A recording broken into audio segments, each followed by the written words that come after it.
Pour qu'une femme puisse écrire de la fiction, elle va certainement avoir deux choses. Une chambre à elle, avec clé et serrure, et assez d'argent pour subvenir à ses besoins. Ce sont les mots de Virginia Woolf. Mais qu'est-ce que la fiction a à voir avec votre propre chambre?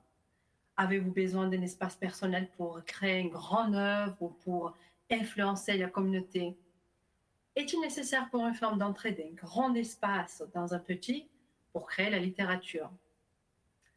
Aucune de ces questions n'est simple, mais mérite d'être évoquée.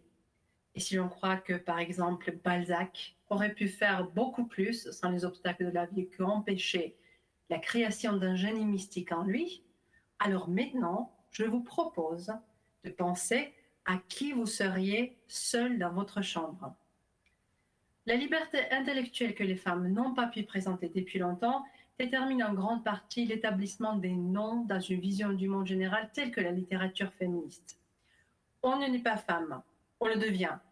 Ce sont les mots avec lesquels commence le chapitre le plus populaire du deuxième partie de deuxième sexe de Simone de Beauvoir. Et les mots sont considérés, on peut dire, l'explication la plus évidente de distinction entre sexe et genre dans une seule phrase. Le sujet principal de mon recherche, la génocritique, s'intéresse à cette distinction, définit cette distinction. La génocritique s'intéresse aux femmes comme écrivains par opposition aux femmes comme lectrices et des lecteurs.